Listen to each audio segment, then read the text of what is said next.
Am I the a-hole stories? First one is titled, Am I the a-hole for refusing to help my mom financially because she paid for all my younger siblings' stuff but not mine? I'm 26 female. I have 7 siblings. Ages 23 male, 21 male, 17 female, 13 female, 13 female, 9 female, 9 male. All of us, minus the twins, have different dads and she has never had a stable boyfriend. Now, being the oldest, a lot of the mother responsibilities were passed off onto me. I babysat all of the kids until I moved out at 16 and my, now 17, sister even called me mom until she was 6. I taught my 4 youngest siblings how to walk. Taught all of them to ride a bike. Homeschooled my youngest sibling because he has learning disabilities.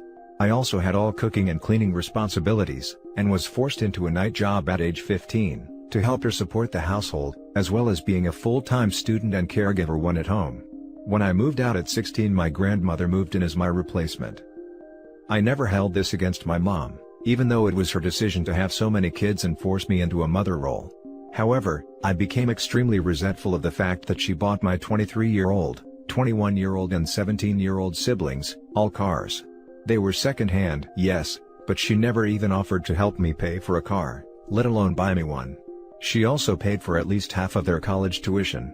I didn't go to college because I not only could not afford it, but I also did terrible in school due to working and being exhausted from being a parent to kids that aren't mine.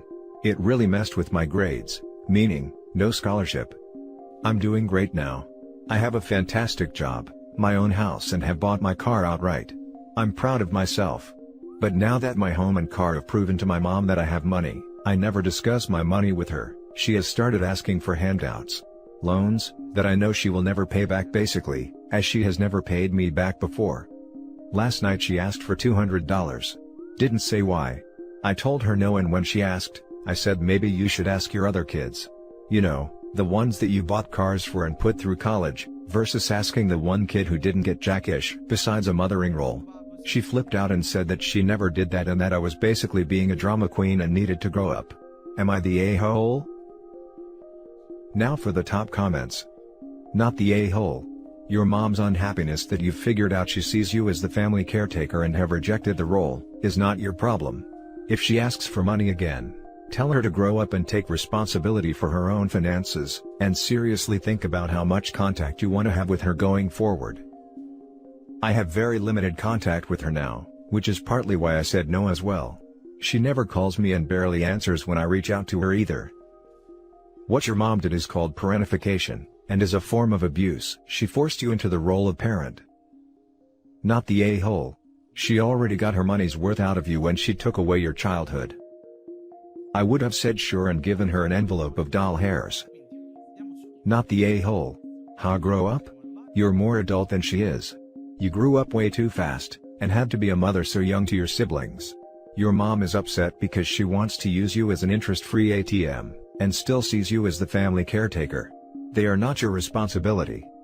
Be happy, live your life the way you want to, and let your other siblings step up for once. This is what I wanted to say. The absolute nerve of this woman to tell you to grow up. Tell her to lose your number until she gets her crap together and takes responsibility for her life choices. In no way are you an a-hole here. Not the a-hole times 100. Now for the next story. Am I the a-hole for telling my brother that I can't move out because he financially destroyed me? I work just a bit over minimum wage, so I don't have much money saved. I had a very small property in Mexico where my father lives, and I sold it and gave some to him, since he was struggling at the time. With around $4,000 in the bank, I regretted letting my mom find out, because even though I love her, she tends to overspend and get into debt fast. I wanted to do many things with this money, either travel or go back to school, but I was pressured by my mom to not spend it and just use it when I needed it. I did spend some money on takeout and stuff I liked, but most of it was spent by my mom and brother, who is now a teenager. I never really had a reason to keep tabs on my account, which was stupid of me, because my dreams came crashing down when I tried to take out $100 and was declined. I checked my account and I only had $30 inside, and I panic.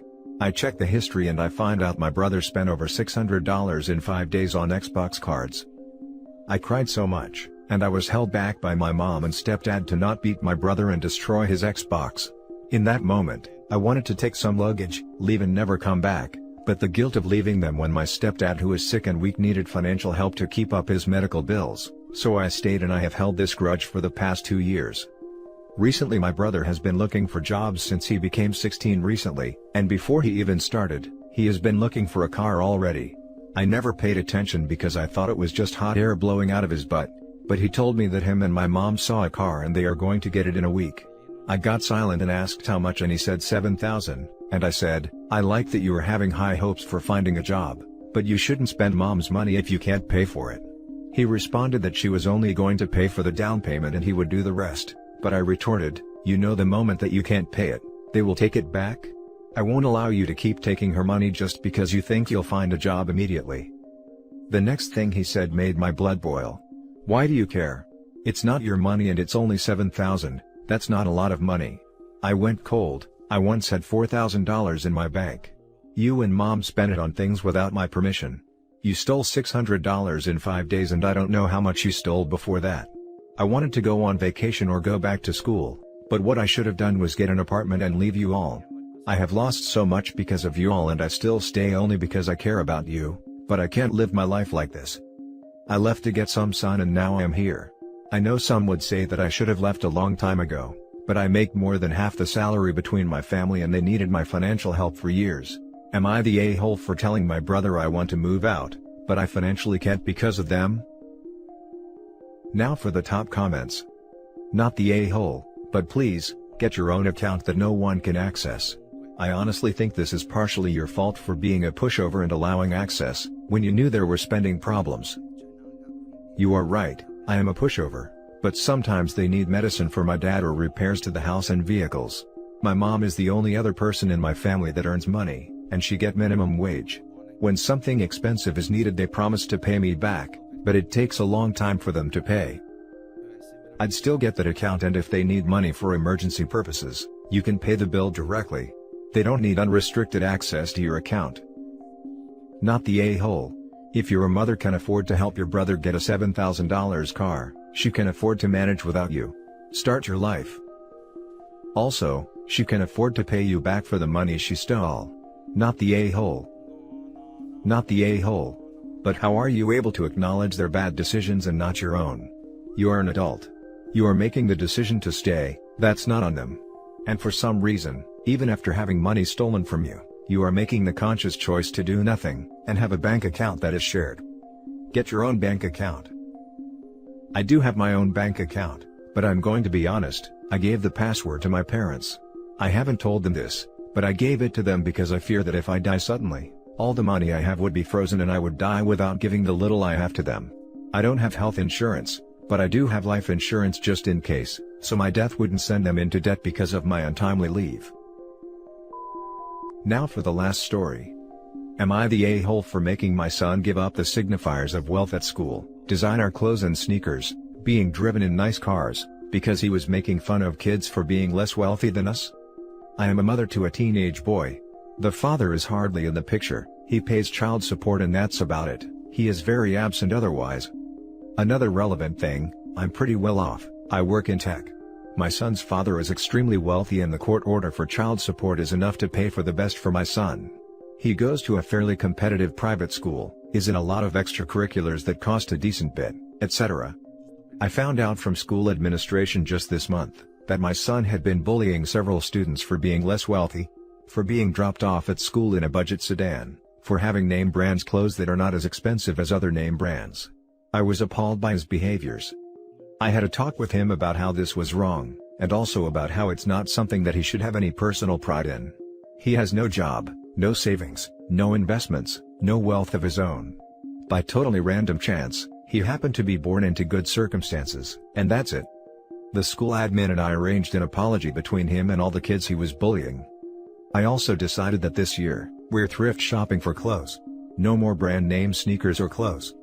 And rather than driving him to school and activities in the Porsche or the Jaguar, I'm driving him everywhere in my '92 Jeep that was one of my first cars, that I mostly keep around for nostalgia and off-roading.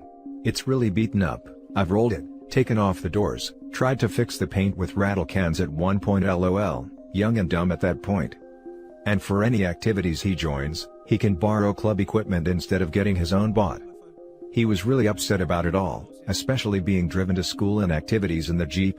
He said that it was causing problems with his friends, he was looking bad at school, his friends' parents didn't want their kids getting in such an old vehicle with no doors. He also said that it was embarrassing him for me to pretend he's poor. His dad, who overall has been very absent, got upset with me because apparently, word had gotten around his circles that his son was being driven around town in a junker, and that I was making him use the club gear for sports instead of his own. And that was not a fair punishment because impressions matter, and it will affect the rest of his life. Am I the a-hole for having this approach to parenting my son, who was bullying kids for being poor? I don't buy him new designer things or drive him places in luxury cars anymore, we shop at thrift stores, and if I am taking him to school, I drive a car from '92. Now for the top comments. Not the a-hole. 1. You are teaching him a valuable lesson for the rest of his life. 2. It's never okay to make fun of someone based on their family's level of income. In summary, this is a great punishment that might help him see things from other people's point of view. This. 1,000 times this. Also, thank you. I wish there were more parents like you. You could bring it up one step to the Target boutique where I used to buy my own cheap clothes in high school. But how about buying second-hand equipment for club sports, rather than using the club stuff? Club stuff is there if you can't afford to buy. If some kid in my school had been punished like this, I wouldn't have been able to get a helmet or stick for hockey equivalent. Don't punish the poor kids too, OP. I donated his own gear, all with duplicates, to the club, so for each sport, say fencing, the club has like 3 more weapons, 2 more full outfits, etc. There just is now the experience of having to wear gear other people have shared, have to be seen not showing up with your own top-of-the-line kit, etc. I also chatted with the coaches, and currently in his sports, all the kids who participate bring their own stuff. The loaner equipment usually goes out to kids who are trying out the sport and deciding if they like it, but just due to the level of wealth of these other kids' parents, they never stay using club gear for long. Also, a little bit of a tangent, but this has opened my eyes to how horrible a job my son's school does with providing financial assistance to anyone who can't pay in full. He literally sees a brand new Ford sedan as poor, because that's the least expensive thing that any kid he knows gets dropped off in. None of his peers have to borrow club gear, etc. I'm thinking of talking to the school admin about what, if anything, they're doing in terms of making this education more accessible, because it sure seems like nothing at all. Not the a-hole. The entire year may be a little harsh, but you know what else is harsh? Bullying. Your son was displaying awful behavior and you are counteracting it with a very relevant punishment. And if his friends are excluding him because of his perceived wealth, they aren't really his friends. To be honest, an entire year doesn't sound too bad for what he did. I mean, the kids he bullied are not as well off and can't just do it like that for 1 year, they are living it. Dude at my school did something similar. His parents sold his electronics and he had to get a job at McDonald's, could have done anything else, and worked 3 years for his stuff because they refused to buy him anything but necessities. And that's it for this video, guys. If you have thoughts to share, leave a comment below. Don't forget to hit like and subscribe if you like this content. I'll catch you in the next one. Good day everyone.